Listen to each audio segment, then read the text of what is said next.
Hi everyone, this is learning academy and still I introduced कि ये हमारी series चल रही है class 9th whole mathematics concept. हम लोग चैप्टर नंबर 1 पे हैं, नंबर सिस्टम। दो कंसेप्ट्स हम लोग कर चुके हैं, p by q formation and operation on real numbers. आज का टॉपिक है rationalisation. Very important topic, exam के अंदर इससे क्वेश्चन आएगा ही आएगा, 100% sure. Alright, so please focus. So what is rationalisation? Rationalisation का मतलब क्या है? As I told you in my very first class, please make sure कीजिए कि आप लोग सारी क्लासेस को देखते आ रहे हैं so that you can correlate it better. Okay, नहीं भी देखा that's okay. So I will give a revision of it. मैंने आप लोगों को ये चीज़ बताई थी कि अंडर रूट डिनोमिनेटर में पॉसिबल नहीं है। इसका रीज़न क्या बताया था कि अगर हम डिवीजन करें तो अंडर रूट को अगर मैं डिवाइड करूँ 1 से, so under root 7 it is not a fix number. ये कोई एक फिक्स नंबर नहीं है, ठीक है। This is merely a digit, ठीक है। इसको अगर मैं सॉल्व करने की कोशिश करूँ अंडर रूट 7 को, तो I won't be able to find any answer. Okay, तो अगर इसका कोई आंसर ही नहीं है, इसकी कोई फिक्स्ड वैल्यू ही नहीं है, तो इसको मैं किससे मल्टीप्लाई करूँ? I am not able to multiply it with any number. इसको किसी से मल्टीप्लाई कर ही नहीं सकते ना, सो दैट एक नंबर आ जाए। क्यों? क्योंकि इसी की हमें कोई वैल्यू नहीं पता। जिस डिजिट की हमें वैल्यू ही नहीं पता उसको हम किससे मल्टीप्लाई करें जो 1 आ जाए, right? So this case is not possible. But इस तरीके के फॉर्मेशंस को पॉसिबल कैसे बनाया जा सकता है? क्योंकि मैथ्स में तो ये एग्जिस्ट कर रहे हैं, इसको तो मैंने लिखा है, इसका तो कोई वैल्यू है, तो इसको हम पॉसिबल क्राइटेरिया में कैसे लेकर आएंगे? उसका एक तरीका है रैशनलाइजेशन। रैशनलाइजेशन कहता है कि अंडर रूट डिनोमिनेटर पॉसिबल नहीं है, बट व्हाट अबाउट न्यूमरेटर? अगर यही क्वेश्चन ऐसा होता root 7 divided by 1, then what? तो इट इज़ वेरी सिंपल। 1 को अंडर रूट 7 से करना है तो 1 multiplied by under root 7, you will get under root 7, answer 0। So the answer is under root 7, right? So numerator के अंदर under root is possible, we are able to divide it, but denominator में ये possible नहीं हो पाता है। तो हम लोगों को करना क्या है ना, डिनोमिनेटर में से अंडर रूट को हटाकर शिफ्ट करना है। अब इसको कैसे कर सकते हैं? We have a method. अगर हमारे पास कंसेप्ट है 1 अपॉन में under root 7, so let's multiply it by under root 7 and divided by under root 7। अब देखो, अगर हम किसी भी एक फ्रैक्शन को, फ्रैक्शन क्या हुआ? ये numerator and denominator, this is known as fraction. अगर हम किसी भी फ्रैक्शन को सेम नंबर से मल्टीप्लाई या डिवाइड करते हैं तो इफेक्ट नेग्लिजिबल है, इसका कोई मतलब ही नहीं है, राइट? क्योंकि हमने जिस नंबर से मल्टीप्लाई किया उससे डिवाइड कर दिया, तो अल्टीमेटली आंसर इज सेम। तो ये क्राइटेरिया पॉसिबल है करना, ठीक है। सिमिलरली हम किसी भी नंबर से ऐड और सब्ट्रैक्ट भी कर सकते हैं। फॉर एग्जाम्पल, अगर मैं 4 लूँ, 4 में अगर +1 भी कर दूँ, -1 भी कर दूँ, तो अल्टीमेटली आंसर इज 4 ना, राइट? अगर मैं 4 में 2 को मल्टीप्लाई भी कर दूँ और डिवाइड भी कर दूँ, तो that is 2, 8 by 2, that is again 4। So answer remain 4। Same number से मल्टीप्लाई डिवाइड कर लो, चाहे प्लस या माइनस कर लो, आंसर में कोई फ़र्क नहीं आता। तो ये दो ऑपरेशंस पॉसिबल होते हैं मैथ्स में बच्चों।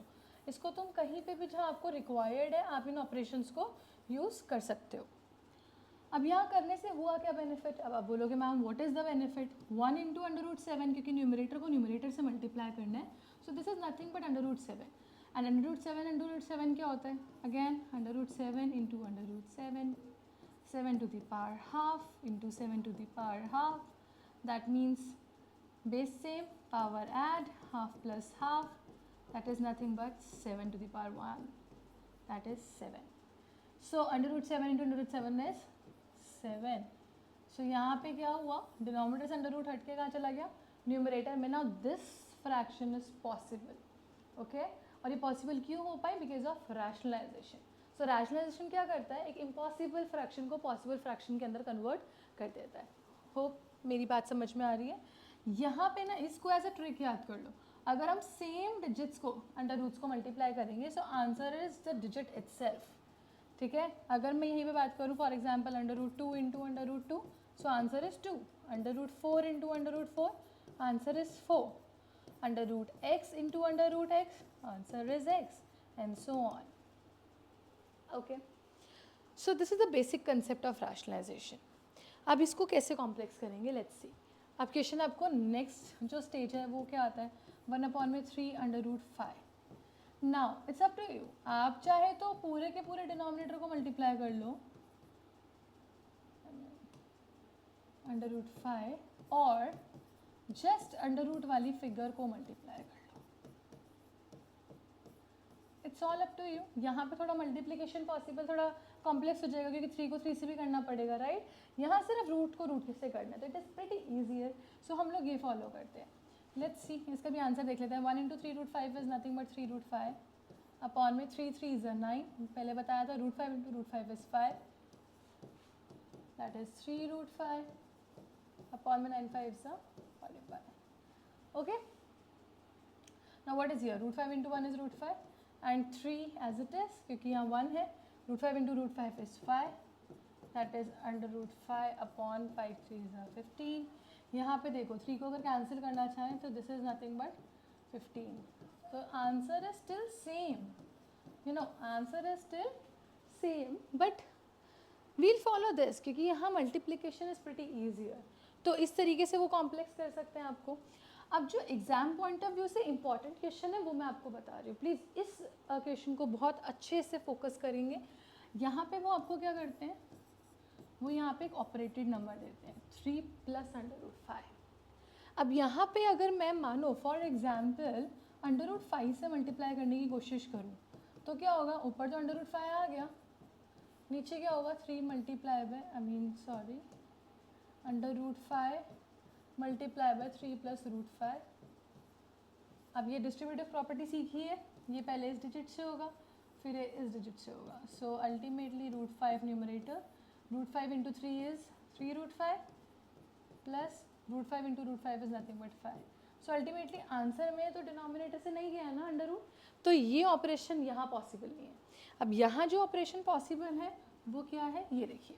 अगर क्वेश्चन है 3 प्लस √5 तो हमें करना क्या है? यहाँ जो भी साइन है, पॉजिटिव है तो नेगेटिव, नेगेटिव है तो पॉजिटिव, हमें ऑपोजिट साइन से ही सेम फ्रैक्शन को मल्टीप्लाई और डिवाइड करना है. ठीक है. सो अब इसका कमाल देखो क्या होता है. 1 into this is minus this. Now ये जो नीचे है ना बच्चों, इसमें प्लीज़ फोकस करना. ये देखो कुछ ये आइडेंटिटी सा लग रहा है. ए लेट्स से 3a है प्लस लेट्स से यहाँ लिख लेते हैं, लेट्स से a क्या है 3 और b को लेट कर लेते हैं 5. तो ये a plus b and this is a minus b, और हम लोगों को इन दोनों को क्या करना है? मल्टीप्लाई. ये कुछ कुछ एक आइडेंटिटी जैसा नहीं लग रहा है जो बचपन में पढ़ी है, क्लास 8 में पढ़ कर आए हो? a plus b, a minus b is nothing but a square minus b square. इस आइडेंटिटी को याद करो. अगर ये आइडेंटिटी का कंसेप्ट स्ट्रॉन्ग नहीं है, अगेन आप क्लास 8 ज्वाइन कर सकते हो, अलजेब्रा, आइडेंटिटीज़ का कंसेप्ट, और आप वेट करो चैप्टर 2 की प्लेलिस्ट खोलो और वहाँ पे भी आपको पॉलिनोमियल्स के अंदर ये मिल जाएगा. ओके, डिटेलिंग्स अभी के लिए मैं आपको बता रही हूँ. This is an identity a square minus b square. So if I write this into 3 minus √5, so this can be numerator as it is. और ये क्या होगा? a square where a is what 3 minus b square where b is what √5. So this can be written as 3 minus under √5 over 3 3 is a 9 minus √5 का square is 5. So this is 3 minus √5 over 9 minus 5 nothing but 4. So now the root in the denominator is eliminated.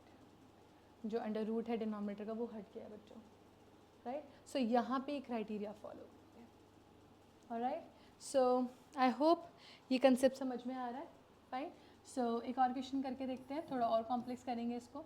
For example 6 और wait √2 minus √3 upon √2 plus √3.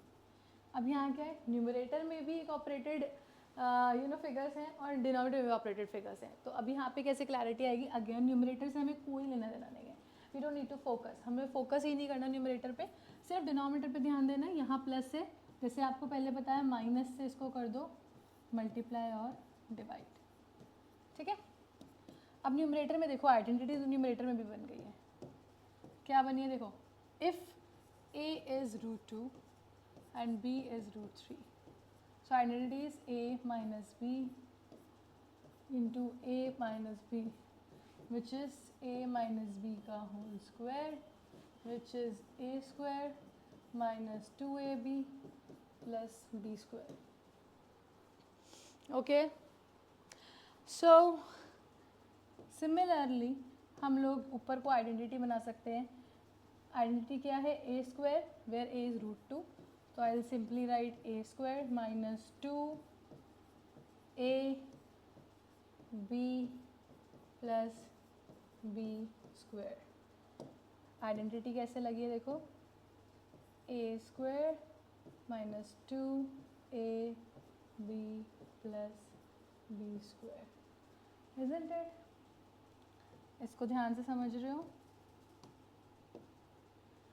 Denominator के अंदर identity क्या है, a plus b, a minus b. पिछले concept में अपनी notebooks खोल के देखो, a square minus b square, that means √2 square minus √3 square. Okay, so numerator solve करेंगे। √2 square is nothing but 2 minus 2 √2 into √3 multiply हो जाएंगे। अलजेब्रा सेम नहीं है तो एक्सपोनेंट नहीं लगेगा, that is √6 plus √3 square is 3 over √2 square is 2 minus 3। Solve करेंगे, ये दोनों डिजिट्स लाइक टर्म में ऐड हो सकती है। 3 plus 2 5 minus 2 √6 over 2 minus 3 is -1। -1 ऊपर चला जाएगा, अगर माइनस को ऊपर से मल्टीप्लाई कर देंगे तो -5 plus 2 √6 is the final answer.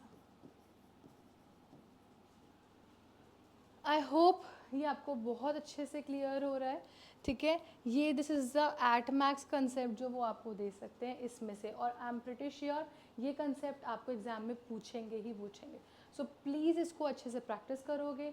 RD. Sharma consider कर सकते हो, एग्जाम्पलर एन.सी.आर.टी. को यूज़ कर सकते हो, और there is a book supporting material which is from directorate of education, आपको इंटरनेट पे मिल जाएगी। You can use that book for practice. इस तरीके के कंसेप्ट के बहुत सारे क्वेश्चंस अवेलेबल हैं, प्लीज़ गो प्रैक्टिस। कुछ भी प्रॉब्लम है, डाउट है, you can contact me in the number given below. आपको पास मेरा ईमेल आईडी है, वहाँ मुझे कॉन्टैक्ट कर सकते हो। You can ask me for more practice papers और क्वेश्चन आंसर्स और concept clarity videos. So I will be there for you. Thank you. Stay tuned for the further videos.